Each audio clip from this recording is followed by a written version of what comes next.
Today I'd like to talk about the whole idea of creating a business plan.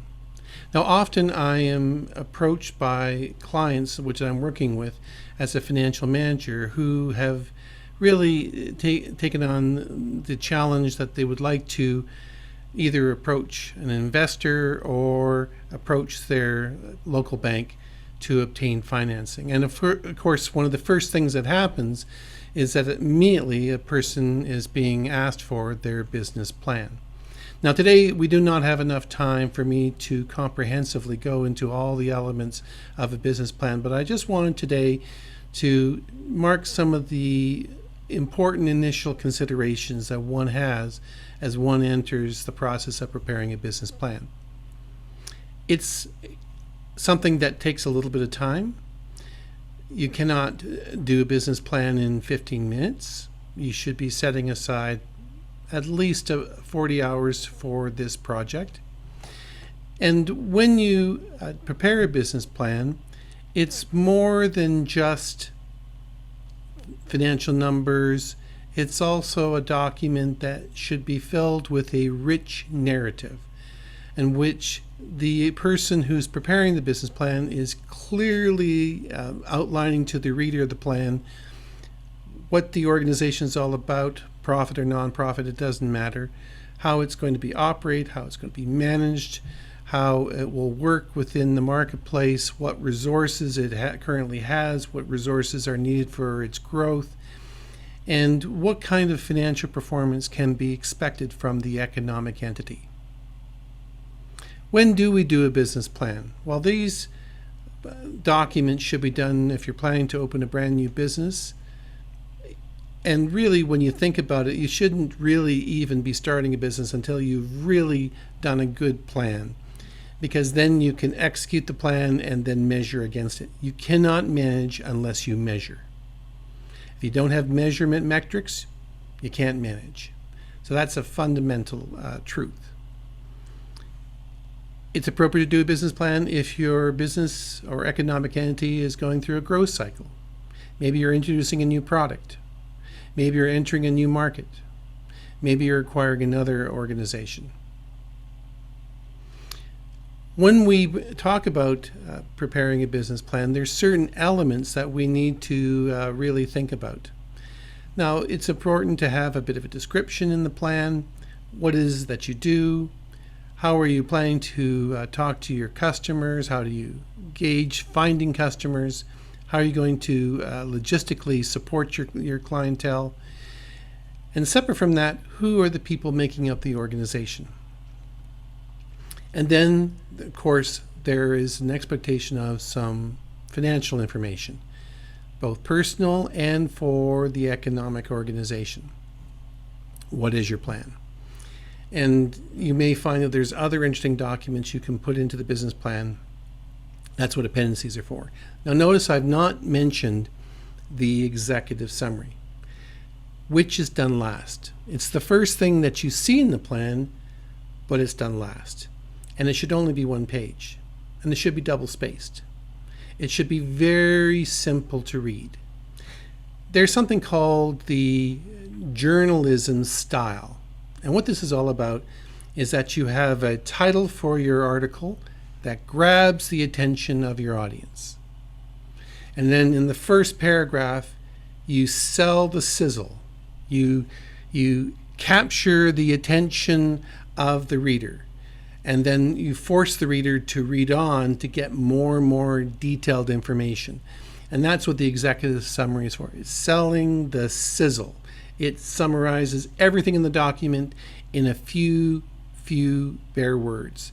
And the reason it's so important is that if you present a business plan to someone, you are going to be lucky if they get as far as reading the executive summary. And the executive summary should be written in such a way it forces them to keep reading. So it tells the whole story in one glance. It tells it to them in a brief style, but one that sells and forces them to keep on reading. When we talk about the financial plan, there are elements that need to be there that most people aren't aware of. Now, I think we're all used to the concept of a profit and loss statement and a balance sheet. Just quickly, what are those? A profit and loss statement tells you what the revenues are, the expenses are for a specific period of time, usually 1 or 2 years projected. And that's what the word pro forma is for. There's fancy words. It makes it really it makes you feel like there's something special going on. It's a projected format. Pro forma stands for projected format. But it sounds really, really exciting. Pro forma. I'm going to do a pro forma balance sheet, which is a listing of all your assets and liabilities. And people go, pro forma? Yes, pro forma, which is a projected format. So it's very fancy words, but very simple. Having said that, as important, probably more important, is a cash flow. You can do this in a number of different styles.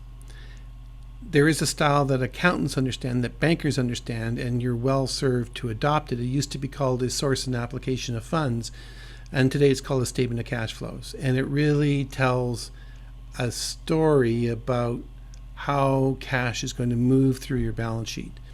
When do you need cash? And if you wish, another day I can do a bit of a presentation on a 10-step process to do a cash flow. It takes about an hour and a half. Let me know if you want me to do that seminar. And finally, and I find this is icing on the cake, is a break-even analysis. One of the things that astonishes me, is the number of business operators who do not understand what the break-even point is. And this is more important for a non-profit organization than it is for a for-profit organization. Now, I'll give you just a quick example of this. I was once asked to be a treasurer for a convention. And it was about the second meeting in. And they were talking about registrations, and maybe there should be 25 or 50. And I quietly said, well, we need 125 delegates. And all heads in the room turned to me. What are you talking about? So, well, you've booked a hotel, yes. You're going to offer meals, yes. Well, you need 125 to cover your costs. And everyone in the room went, we've never heard this before. What are you talking about? And I showed them a break-even chart, which blew their mind. They'd never heard of anything like this before. And all of a sudden, it changed the entire topic that we needed 125 people to break even. And so, especially in a nonprofit group, this is probably one of the most important documents that no one ever talks about and no one ever uses. So I just bring that to everyone's attention. A cash flow can be done several different ways. You can do it like a checkbook if you want to, but basically the story that you're telling is, where is the cash coming in for the organization under examination, and what costs are going to take cash out, and do you have enough cash? Because cash is king. It's the most important thing, especially if you're talking to a banker and you're asking him for a bank loan. They want to know if you understand how your cash flow works. And if you don't understand your own cash flow, why would they loan money to you? So it's a really important topic. I talked about a break-even chart, and here's a beautiful little chart that just illustrates what I'm talking about. And so really what we're talking about is that we're identifying what your fixed costs are, and that is represented by this little point here, that you have costs no matter what. In the case of a conference, you'll have costs to set up a website. You can't change it. Once the cost is paid, it doesn't matter if you have one delegate, you have 2,500 delegates, you have to pay that one bill. That's a fixed cost of the event. So you identify your fixed costs, and then there'll be costs that are variable. For example, at a convention, if you're giving a bag to each person with goodies inside, well, that bag costs money, but you order the bags based on the number of registrations you have. So the more registrations you have, the more bags you'll have to purchase. So it's variable, right? And from there, from that fixed cost point, you identify what costs are going to be added that are variable in nature. And then you set a price, you're going to charge, and when you come to a certain point, that's your break-even point. And so in the case of the little conference which I was working on, I was 125 delegates. And once I showed this chart to everyone, it just changed everything. Well, we have to have 125. Where are we going to get those people from? Well, we're going to have to start calling. We have to have 125 to cover our costs. So it's something that's really not well explained in most business plans, but boy, are outsiders, investors, and bankers very impressed if you understand intimately what your break-even point is. One thing that's also very important, especially if you're dealing with a financial institution or a banker, is that they're going to want to have what is called a net worth statement. It's part of the package that's in the business plan.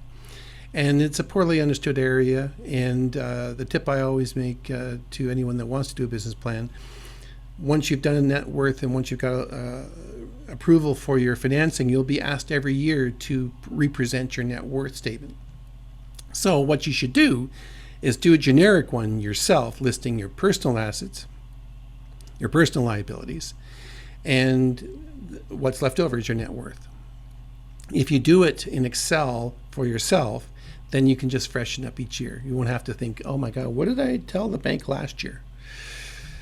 And I encourage people to put everything in the kitchen sink into this. You got snow machines, you put it as an asset. You got a truck, you put it in as an asset.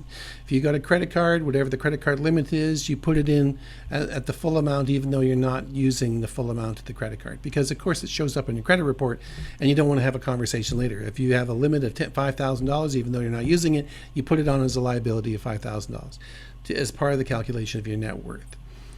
Really important to be an integral part of your business plan package, which most people aren't aware of and don't think about adequately enough. So these are the elements that need to be in a business plan. It's really a document that needs to be a selling tool. It's a document where you are demonstrating as the manager, the entrepreneur, that you have a good, solid understanding of your business. You have a good, solid understanding of its cash flow, when you're going to have cash requirements, and what it takes to at least cover your costs in the running of your business.